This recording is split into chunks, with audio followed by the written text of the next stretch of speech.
Hello friends, मैं doctor Satyendra Tanwar, consultant eight शुभ multi speciality hospital Bhiwani Haryana से। आज हम वर्ल्ड हेल्थ डे पे 7 अप्रैल 2023 जो प्रतिवर्ष 7 अप्रैल को मनाया जाता है उसके ऊपर एक छोटा सा संदेश सोसाइटी को देना चाहते हैं। वर्ल्ड हेल्थ डे 7 अप्रैल 2023 की थीम जो है that is health for all. जो हमारी हेल्थ है वो सभी के लिए होनी चाहिए, स्वास्थ्य है सभी के लिए होना चाहिए। हमारी जो सर्विसेज हैं that has to be apprehended to every each and every corner of the society, to each and every extent and every level of the society. तो वर्ल्ड हेल्थ डे पे मोस्ट इम्पॉर्टेंट क्या है, health क्या है? Health is a complete wellbeing है जो हमारी physical, social, spiritual, psychological सभी को मिला के जो बनती है वो हमारी हेल्थ है, वो हमारा स्वास्थ्य है। अगर इनमें किसी भी चीज़ में कोई कमी है तो फिर कोई भी बंदा हेल्दी नहीं हो सकता, चाहे वो मानसिक तौर पर, चाहे वो सामाजिक तौर पर, चाहे वो शारीरिक तौर पर। जो हेल्थ के जो पैरामीटर हैं फिजिकल्स, वो इसमें से एक है। आजकल पूरा विश्व जो हेल्थ की प्रॉब्लम से जूझ रहा है, जो फाइट कर रहा है, that is called as the non communicable diseases. Non communicable diseases जिनको हम बोलते हैं एनसीडीज और lifestyle disorders, LSDs. Lifestyle disorders and non communicable disease काफ़ी भारी मात्रा में लोगों को अफेक्ट कर रही हैं to each and every age group of the society. अगर हम बात करें एक पीडियाट्रिक ग्रुप की, एक अडल्ट ग्रुप की या जीरियाट्रिक ग्रुप की, तो सभी एज ग्रुप में नॉन कम्युनिकेबल डिजीज़ हैं वो काफ़ी ज़्यादा मात्रा में एक्सटेंड हो गई है। अगर हम बात करें 90s 40s की या प्री इंडिपेंडेंस एरा की, तो उस टाइम पे इन्फेक्शियस डिजीज़ काफ़ी ज़्यादा मात्रा में होती थी, इन्फेक्शन के कारण होते जिसकी वजह से डेथ रेट था वो काफ़ी ज़्यादा था इन्फेक्शन की वजह से। तो जैसे जैसे मेडिकल साइंस ने ग्रो किया मेडिकल साइंस, डायग्नोस्टिक, इन्वेस्टिगेशन, इन सभी ने ग्रो किया, तो इन्फेक्शियस डिजीज़ का लेवल जो है वो कम आ गया है। और जो एवरेज लाइफ स्पैन है, जो इंडिविजुअल्स का, जो आम आदमी का एवरेज लाइफ स्पैन है वो बढ़ गया है। तो प्री इंडिपेंडेंस एरा में समवेयर अराउंड ये 46 ईयर्स था, 50 ईयर्स था, अभी ये 70-75 ईयर आ गया है। लेकिन इस दौर में भी नॉन कम्युनिकेबल डिजीज़ जिनकी हम बात करेंगे, उनसे कैसे बचा जा सकता है, मोस्ट इम्पॉर्टेंट है वो हमारी हैं diabetes, sugar most common, obesity, hypertension, dyslipidaemia, metabolic syndromes, cardiovascular deaths, cardiovascular disease, atherosclerosis, ठीक है, ओबेसिटी, ठीक है, ओवरवेट, उसके अलावा हमारी जो ब्रेन स्ट्रोक है या फिर कैंसर है, ये सारी बीमारियां हमारी आती हैं नॉन कम्युनिकेबल डिजीज़ में। और नॉन कम्युनिकेबल डिजीज़ का जो डाटा है, जो स्टेटिस्टिक्स है, वो काफ़ी ज़्यादा आउटग्रो हो गया है और ये प्रत्येक वर्ग को सोसाइटी में अफेक्ट करता है। इसका मोस्ट इम्पॉर्टेंट कारण है सेडेंट्री लाइफस्टाइल। सेडेंट्री लाइफस्टाइल, हमारी जो लाइफस्टाइल है वो बहुत ज़्यादा ख़राब हो गई है। सेडेंट्री का मतलब है जो हमारी फिजिकल एक्टिविटीज़ हैं वो कम हो गई हैं। वॉक करना हमने बंद कर दिया है, रनिंग, जॉगिंग, योगा, प्राणायाम, ये चीज़ें हमने बिल्कुल काफ़ी लेवल पे बंद कर दी हैं। अगर हम सोसाइटी में से 10 बंदों को उठाएं तो 10 में से 8 से ज़्यादा, 7 से ज़्यादा लोग ओवरवेट हैं और 5 से ज़्यादा लोगों को ओबेसिटी है और 3 से ज़्यादा लोगों को डायबिटीज़ है।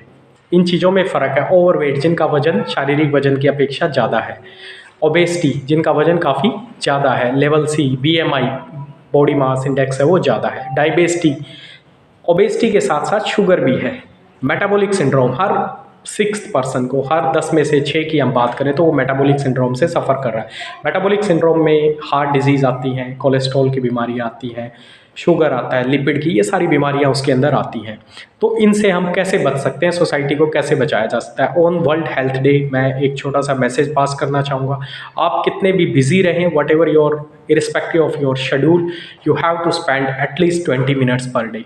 20 मिनट अपने लिए आपको निकालनी पड़ेंगी। मोस्ट इम्पॉर्टेंट, 20 मिनट में आप कुछ भी कर सकते हैं। आप बैठ के योगा कर सकते हैं, प्राणायाम कर सकते हैं, साइकिलिंग कर सकते हैं, रनिंग कर सकते हैं, जॉगिंग कर सकते हैं। Cut down your calorie intake, जितना आप खाना खा रहे हैं उसको कट डाउन कर दीजिए। पहले क्या होता था, माल नरिशमेंट की बीमारियां ज़्यादा होती थी, आजकल ओवर नरिशमेंट की बीमारियां ज़्यादा हो रही हैं। ओवर नरिशमेंट, हम बॉडी को ज़्यादा ओवर नरिश कर रहे हैं। शाम को 7-8 बजे के बाद डिनर इनटेक है तो उसको कम कर दीजिए या फिर उसको कट डाउन करिए। पूरे दिन में आपकी फ़िज़िकल एक्टिविटीज़ को बढ़ाइए, फ़िज़िकल एक्टिविटीज़ को बढ़ाइए।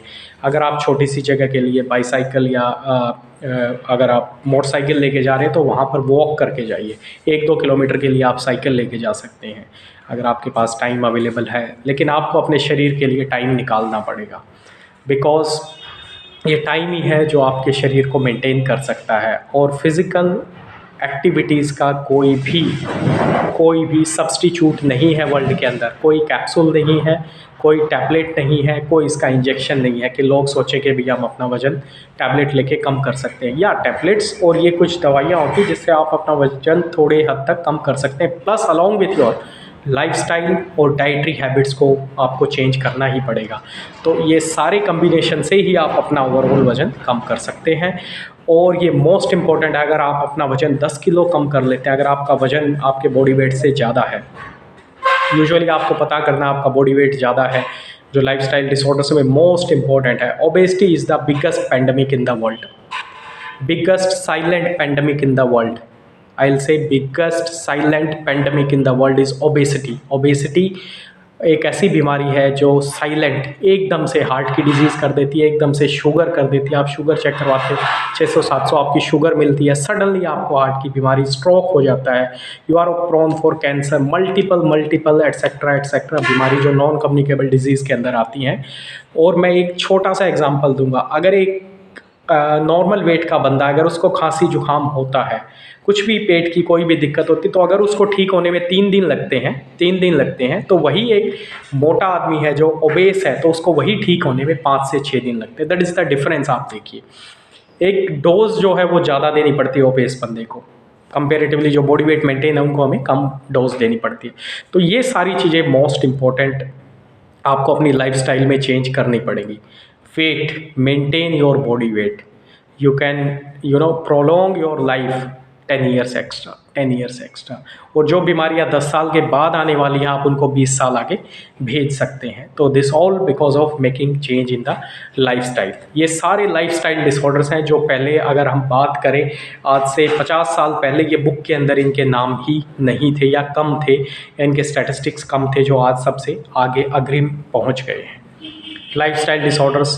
तो on this world health day हम ये एक आज अपने दिमाग में और अपनी डे में एक चेंज लेके आते हैं कि हम एटलीस्ट अपने लिए, अपनी फैमिली के लिए एंड अपने साथ साथ और लोगों को भी मोटिवेट करें, ताकि वो भी एटलीस्ट 20 मिनट अपने जीवन में, 24 घंटे में से 24 मिनट 20 मिनट निकालें अपनी हेल्थ के लिए। कितना ही बिजी हो आप, सुबह नहीं कर सकते दोपहर में करिए, दोपहर में नहीं कर सकते शाम में करिए, सोने से पहले करिए, डू व्हाटएवर।